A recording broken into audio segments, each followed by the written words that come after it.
वज़ीर-ए-आज़म शहबाज शरीफ ने कहा कि पाकिस्तान अमन पसंद मुल्क है, हम किसी के खिलाफ जारहाना अज़ाइम नहीं रखते। दहशतगर्दी का असर मुकम्मल तौर पर कुचलने तक चैन से नहीं बैठेंगे।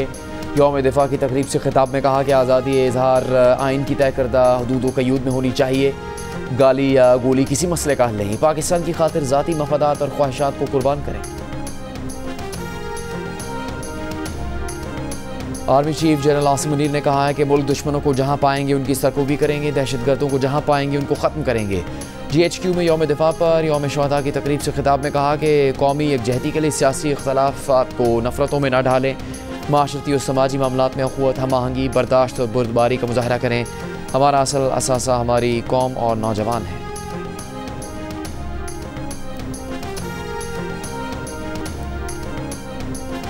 वफाकी वज़रा का मुख्तलिफ शहरों में शहदा के घर जाकर शहदा के लवाहिकीन से इज़हार यकजहती और शहदा के दर्जात की बुलंदी के लिए दुआ। मोहसिन नकवी, ख्वाजा आसिफ, मोहम्मद औरंगज़ेब, आज़म नज़ीर तारड़, एहसन इकबाल, आता तारड़, जाम कमाल, अलीम खान, अवैस लगारी और राना सलामुल्लाह मुख्तलिफ शहरों में शहदा के घर गए। मादर वतन के लिए शहदा की कुर्बानियों पर उन्हें खराज अक़ीदत पेश किया। अहले खाना से इज़हार यकजहती और मुल्क की सलामती के लिए दुआएँ भी की। वफाकी वज़ीर अमीर मकाम की हवेली काहुटा में शहदा की कब्रों पर हाज़री।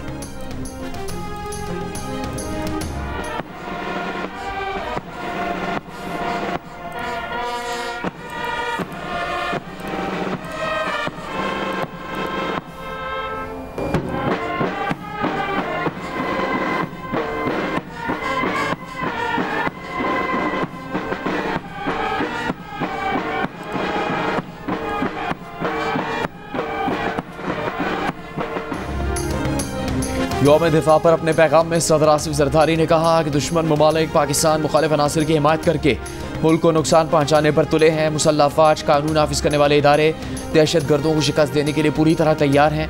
कराची में पाक बहरिया में 2 नए जंगी बहरी जहाज़ों की शमूलियत की तकरीब से खिताब में बोले, किसी भी जारियत से निपटने के लिए हमारी मुसल्लह फ़ौज हम वक्त तैयार हैं। बहादुर जवानों ने वतन की हिफाजत के लिए जानों का नजराना दिया। 2 नए जहाज़ों की शमूलियत से पाक बहरिया मज़ीद मजबूत होगी। मजबूत नेवी समंदरी सरहदों की हिफाजत की ज़मानत है। Naval chief admiral Naveed Ashraf ने कहा, पाक बहरिया मुल्क की समंदरी सरहदों की हिफाजत के लिए हम वक्त तैयार है। रिवायती और गैर रिवायती खतरात से निपटने के लिए पाक बहरिया की ऑपरेशनल तैयारियाँ ज़रूरी हैं।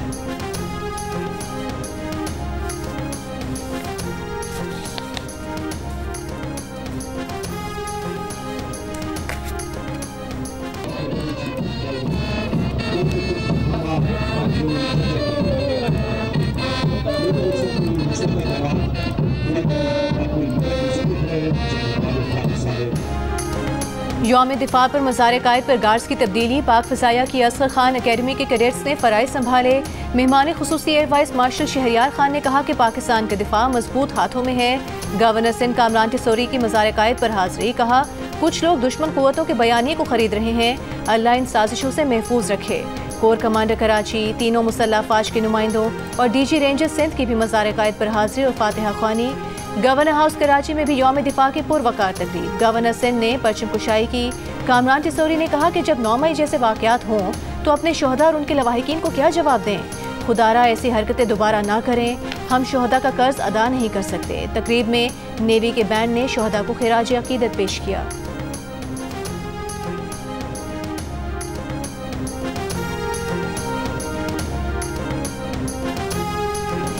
वज़ीर आला पंजाब मरीम नवाज़ की लाहौर में यादगार शोहदा पर हाज़री। फातह खानी फूल रखे। कहा, शोहदा की कुर्बानियाँ किसी भी कौम की रेड लाइन होती हैं। रेड लाइन को क्रॉस करना, तोड़ना किसी मुहिब वतन इंसान को ज़ेब नहीं देता।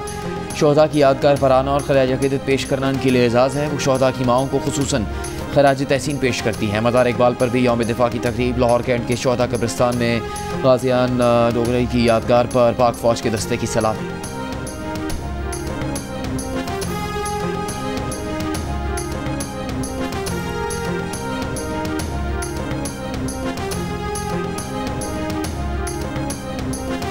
वज़ीर आला खैबर पख्तूनख्वा अली अमीन गंडापुर की सवाबी में कैप्टन कर्नल शेर खान शहीद के मज़ार पर हाज़री। फूल रखे, फातिहा ख्वानी की। यौम दिफा पर पैगाम देते हुए कहा कि मादरे वतन की खातिर जानों का नजराना पेश करने वाले सिक्योरिटी फोर्सेस के जवान हमारे असल हीरो हैं।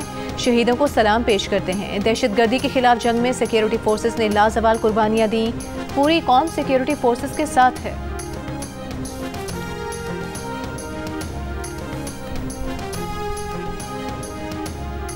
कोयटा में यादगार शोहदा पर वज़ीर आला बलूचिस्तान सरफराज बुगटी की हाज़िरी, फूल रखे, शोहदा के दर्जात की बुलंदी के लिए दुआ। ज़िला तुरबत में यौम दिफा की मुनासबत से गाड़ियों की रैली, सिविल सोसाइटी और दीगर अफराद की शिरकत। लाहौर के अजायब घर में यौम दिफा की नुमाइश, जिना हॉल में परचम कुशाई की तकरीब। कराची में निशान पाकिस्तान सीव्यू पर तकरीब में शहरियों, फनकार, तलबा और शोहदा के लवाकिन की खुसूसी शिरकत। यौम दिफा पर अपने पैगाम में वज़ीर आला सिंध मुराद अली शाह ने शोहदा को खराज अक़ीदत पेश करते हुए कहा, हम पाक अफवाज के शाना बशाना है। वज़ीर आला बलूचिस्तान सरफराज बुगटी ने कहा, यौम दिफा इस अहद की तजदीद है कि हम शोहदा की कुर्बानियाँ रायगा नहीं जाने देंगे।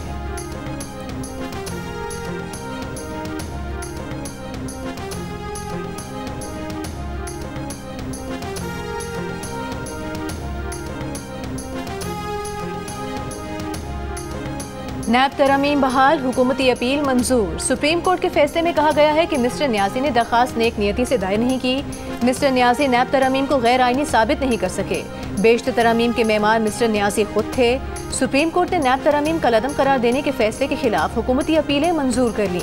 चीफ जस्टिस काजी फाइज ईसा की सरबराही में 5 रुकनी बेंच ने मुतफ़िका फैसला सुनाया। फैसले में कहा गया है कि सुप्रीम कोर्ट के जजेस पार्लियामान के गेट कीपर्स नहीं हैं। आइन में अदलिया और मुकन्नना का किरदार वाज़ेह है। एक दूसरे के दायरे कार में मुदाखलत करने में इंतहाई एहतियात करनी चाहिए। पार्लियामेंट के कानून साजी को कलअदम करार नहीं दिया जाना चाहिए, लेकिन इसका यह मतलब हरगिज़ नहीं कि खिलाफ आइन कानून साजी को भी कलअदम करार नहीं दिया जाएगा। PDM हुकूमत में की गई 10 नैब तरमीम के तहत टैक्स मामलात और रेगुलेटरी इदारों समेत बहुत से मामलात को नैब के दायरे इख्तियार से निकाला गया है। 50 करोड़ रुपए से कम करप्शन को भी नैब के दायरे इख्तियार से बाहर किया गया है, जबकि मुल्जिमान का रिमांड 14 दिन किया गया है।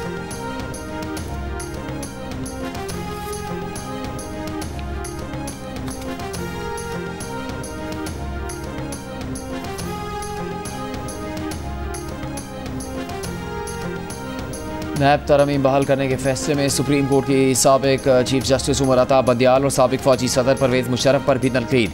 अदालती फैसले में करार दिया गया कि प्रैक्टिस एंड प्रोसीजर कानून को मुअत्तल रख कर 3 रुकनी बेंच का केस सुनना कानून से मुतज़ाद था। प्रैक्टिस एंड प्रोसीजर कानून के मुताबिक आइनी तशरीह का केस 5 रुकनी बेंच सुन सकता था। 3 रुकनी बेंच के फैसले में नहीं बताया गया कि नैब तरमीम कैसे बुनियादी हकूक़ से मुतज़ादिम है। अदालती फैसले में यह भी कहा गया कि परवेज़ मुशर्रफ के नैब कानून का असल मकसद सियासी इंजीनियरिंग और सियासतदानों को सियासी इंतकाम का निशाना बनाना था। परवेज़ मुशर्रफ ने आइनी और जमहूरी ऑर्डर को बाहर फेंका और अपने लिए कानून साजी की। मुशर्रफ ने उन जजेस को भी हटाया जिन्होंने गैर आइनी इक़दाम की तौसीक नहीं की।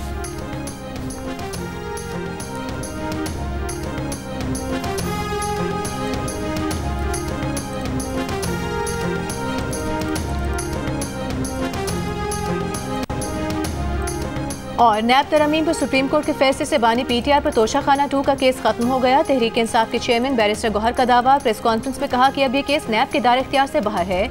इसी तरह 190 मिलियन पाउंड केस में भी बानी PTI ने कोई ज़ाती फ़ायदा हासिल नहीं किया। बानी PTI कहते हैं उन्हें ज़ाती नहीं, कौम का मफाद अजीज तर है। जलसों के निकाह से मुतालिक नए कानून पर बैरिस्टर गौहर ने कहा कि उनके पास NOC है। हुकूमत ने जल्दबाजी में कानून पास करवाया। क्या पुरअमन जलसा करने पर 3 साल सजा दी जाएगी? इसके बावजूद पाकिस्तान तहरीक इंसाफ मुल्क भर में जलसे करेगी।